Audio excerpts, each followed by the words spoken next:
오늘 본문에서 어떤 사람이 성전의 아름다움을 찬양했습니다. 마태복음에서는 제자들이, 그리고 마가복음에서는 제자들 중에 한 사람이 예수님께 예루살렘 성전을 자랑한 것으로 나오고 있습니다. 그러나 제자들의 이런 말과는 달리 예수님께서는 성전이 붕괴될 것이다 이렇게 예언하셨습니다. 6절 보십시오. 너희 보는 이것들이 날이 이르면 돌 하나도 돌 위에 남지 않고 다 무너뜨려지리라. 예수님께서는 날이 이르면 돌 하나도 돌 위에 남지 않고 다 무너질 것이다 말씀하셨습니다. 예수님께서 말씀하신 날은 주후 70년에 예루살렘이 함락되는 날을 말씀하신 것입니다. 예루살렘은 로마 제국에 의해서 무너지게 되겠고 결국 그들이 그렇게 자랑하던 예루살렘 성전도 무너지게 될 것이다 라고 하는 말씀이었습니다. 예루살렘 성전이 무너진다라고 하는 것, 유대인들에게는 충격적인 사건이었습니다. 마치 하나님께서 패배하시는 것 같고 악한 세력들에 의해서 믿음이 무너져 내리는 것 같은 비극을 의미했습니다. 그러나 예수님께서는 이런 사건을 통해서 참된 신앙을 회복해야 될 것에 대해서 말씀하신 것이죠. 형식적이고 종교적인 성전 중심의 신앙이 아니라 예수 그리스도를 믿는 사람들의 거룩한 공동체가 바로 진정한 성전이다라고 하는 것을 말씀하셨던 것입니다. 예수님 당시처럼 오늘날에도 마치 외형적인 건물과 형식이 기독교 신앙의 본질인 것처럼 그것에 집착하는 사람들이 있습니다. 그러나 교회는 예배당 건물이나 외형적인 그 무엇이 아니라는 것이죠. 진정한 교회는 구원받은 하나님의 자녀들, 예수 그리스도를 구주로 믿는 사람들, 그리고 거룩한 성령의 공동체다라고 하는 것을 기억해야 한다는 것이죠. 그래서 고린도전서 3장 16절은 이렇게 말씀하지요. 너희는 너희가 하나님의 성전인 것과 하나님의 성령이 너희 안에 계시는 것을 알지 못하느냐 말씀하고 있습니다. 예수님께서는 성전의 붕괴를 말씀하고자 하신 것이 아니라 정말 성전을 무너뜨리려고 하신 것이 아니었다는 것이죠. 마지막 때에 교회의 참된 본질을 회복해야 된다. 이 말씀을 강조하기 위해서 성전이 무너질 것이다 하는 것을 예고하셨던 것입니다. 제자들은 충격을 받으면서도 언제 이런 일이 일어날 것인지 조심스럽게 예수님께 물었습니다. 비록 제자들은 받아들이기 힘든 말씀이었지만 그것이 예수님의 말씀이라면 그것이 언제 일어날 것인가 하는 것을 알고 싶었던 것이죠. 그리고 그 일이 일어날 징조가 무엇인가 하는 것도 알고 싶었습니다. 8절에서 이렇게 말씀하십니다. 이르시되 미혹을 받지 않도록 주의하라. 많은 사람이 내 이름으로 와서 이르되 내가 그라하며 때가 가까이 왔다 하겠으나 그들을 따르지 말라. 예수님께서는 미혹하는 일들이 만연할 것이다 이렇게 경고하셨습니다.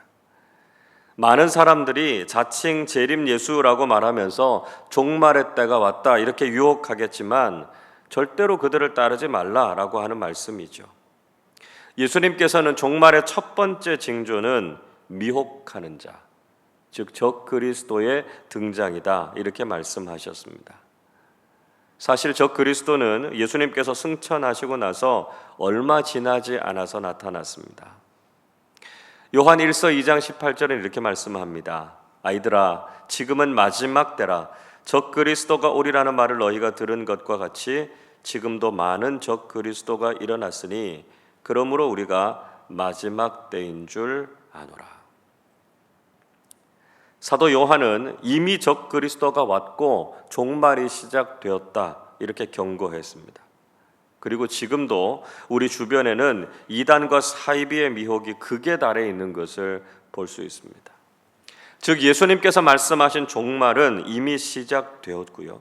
지금은 그 종말의 마지막 때를 살아가고 있다 하는 것을 알아야 한다는 것이죠.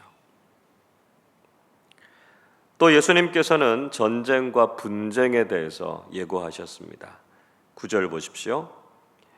난리와 소요의 소문을 들을 때에 두려워하지 말라. 이 일이 먼저 있어야 하되 끝은 곧 되지 아니하리라. 난리와 소요의 소문이라고 하는 말은 국가 간에, 종교 간에, 사상과 이념의 차이 등으로 일어나는 모든 전쟁과 갈등을 다 포함하고 있습니다. 10절 말씀에도 보시면 나라와 민족이 서로 대적할 것이다 말씀하셨습니다. 전 세계의 평화가 깨어지고 전쟁과 공격이 이어질 것이다 말씀하신 것이죠. 우리는 지금도 곳곳에서 들리는 분쟁의 소식을 듣고 있습니다. 아직은 끝이 아니지만 이것이 종말을 향해 가고 있다라고 하는 분명한 증거라는 것이죠. 그리고 예수님께서는 재난과 자연재해들이 일어날 것이다 말씀하셨습니다. 11절 보십시오. 곳곳에 큰 지진과 기근과 전염병이 있겠고 또 무서운 일과 하늘로부터 큰 징조들이 있으리라. 예수님께서 하신 이 말씀이 지금 우리의 상황에 정확하게 들어맞고 있습니다. 지진이라고 하는 것, 자연재해 가운데 가장 빈번하게 일어나고 있죠. 가뭄과 홍수, 기상이변으로 인해서 농작물을 제대로 수확하지 못해서 곳곳에 기근이 임하고 있습니다. 게다가 이 전염병의 문제는 지금 우리가 가장 치명적으로 경험하고 있는 재난이지 않습니까? 사람들이 상상할 수도 없는 무서운 일들과 하늘의 불길한 징조들로 인해서 사람들은 지구의 멸망을 두려워하는 상황이 되고 말았다는 것이죠. 우리는 지금 교회의 위기와 종말의 징조들을 너무나 생생하게 경험하고 있습니다.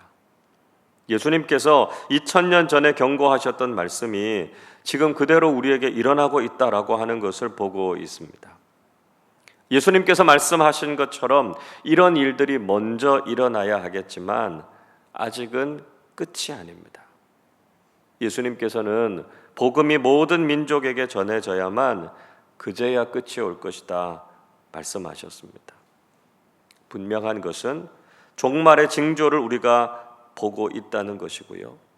마지막 때를 살아가고 있다는 것을 깨달아야 한다는 것입니다. 그래서 우리는 땅 끝까지 복음을 전하는 사명을 감당해야 하고요. 종말의 때에 더욱 깨어있는 믿음의 사람들이 되어야 할 줄로 믿습니다.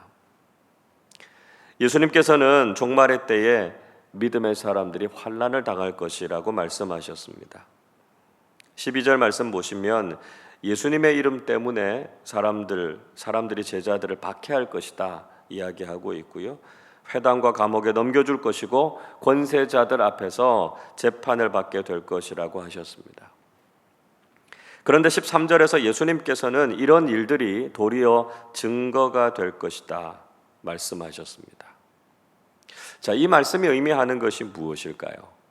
이 말씀은 여러 가지로 해석이 될 수 있습니다. 하나는 이런 박해와 핍박이 정말 그리스도인임을 증거할 수 있는 증거가 된다라고 하는 것이죠. 믿음 때문에 환난을 당하게 되겠지만 오히려 그 고난 속에서 진정한 믿음을 증명할 수 있는 기회가 된다는 것입니다. 또 다른 의미는요, 이런 일이 오히려 복음을 전하는 기회가 된다는 것입니다. 그리스도인들이 법정에 서서 담대하게 예수 그리스도의 복음을 전하고 믿음을 지키는 모습을 통해서 복음이 사람들에게 전해지게 된다라고 하는 것이죠. 중요한 것은 외적으로는 환난과 박해지만 그것이 오히려 더욱 강력하게 믿음을 전하는 기회가 된다라고 하는 말씀이라는 것이죠. 이런 환난과 위기의 상황을 만나게 되면 인간적으로는 두렵고 염려가 느껴질 수 있습니다. 그러나 예수님께서는 염려하지 말고 법정에서 무슨 말을 해야 할 것인지 걱정하지 말라 말씀하셨습니다. 15절 말씀 같이 한번 읽어보겠습니다.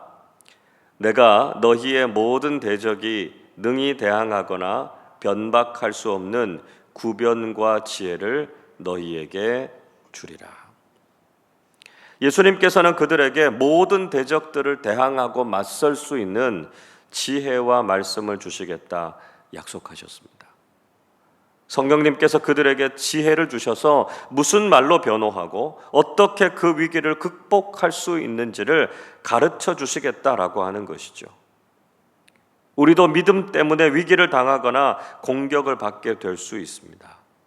그러나 성령 하나님께서 우리에게 할 말과 지혜를 주셔서 그 위기를 이겨나가게 하신다는 것이죠. 예수님께서는 비록 우리가 세상의 미움을 받고 세상이 우리를 위협하고 공격하겠지만 우리가 상하거나 해를 입지 않을 것이다 약속하셨습니다. 그리고 끝까지 인내할 것을 우리에게 부탁하셨습니다. 19절 말씀도 같이 읽어보겠습니다. 너희의 인내로 너희 영혼을 얻으리라. 너희의 인내로 너희 영혼을 얻을 것이다 말씀하셨습니다. 우리가 믿음을 끝까지 잘 지키면 반드시 구원과 승리를 얻게 된다는 것이죠. 오늘도 우리가 믿음을 지키면서 살아갈 때 세상은 끊임없이 우리를 공격할 것입니다. 우리에게 상처를 주려고 할 것이고요, 힘들게 할 것입니다. 그러나 끝까지 믿음을 지키고 인내하면 우리는 반드시 구원을 얻고 믿음의 승리를 경험하게 된다는 것이죠. 오늘도 성령 하나님께서 우리와 함께 하셔서 믿음의 길을 인도해 주시고 악한 세상과 맞서서 승리하게 하시는 하나님의 놀라운 은혜를 경험하시기를 주님의 이름으로 축원합니다. 기도하겠습니다. 지금도 살아계셔서 역사하시는 하나님 아버지 감사를 드립니다. 우리 앞에 마지막 때의 위기와 고난이 가까이 다가와 있음을 느낍니다. 교회가 무너지고 분쟁과 재난이 일어나는 혼란한 시기 속에서 우리는 종말이 이르렀음을 깨닫게 하시고 더욱 깨어서 성령 충만한 사람들로 살아가게 하여 주시옵소서. 때로는 우리가 예수님의 이름 때문에 사람들의 미움과 공격을 받고 세상의 권력자들 앞에 서게 될지라도 그 위기가 오히려 복음을 증언하고 우리의 믿음을 증명하는 계기가 되게 하여 주옵소서. 오늘도 성령 하나님께서 우리의 믿음의 사람들을 눈동자와 같이 보호해 주셔서 머리카락 하나 상하지 않도록 지키시고 보호하여 주시옵소서. 마지막 때에 저희들을 흠도 없고 점도 없고 온전하게 지켜주셔서 주님의 재림을 기다리는 믿음의 사람들, 소망의 사람들로 살아가게 하여 주시옵소서. 감사드리며 우리 주님 예수 그리스도의 이름으로 기도하옵나이다. 아멘.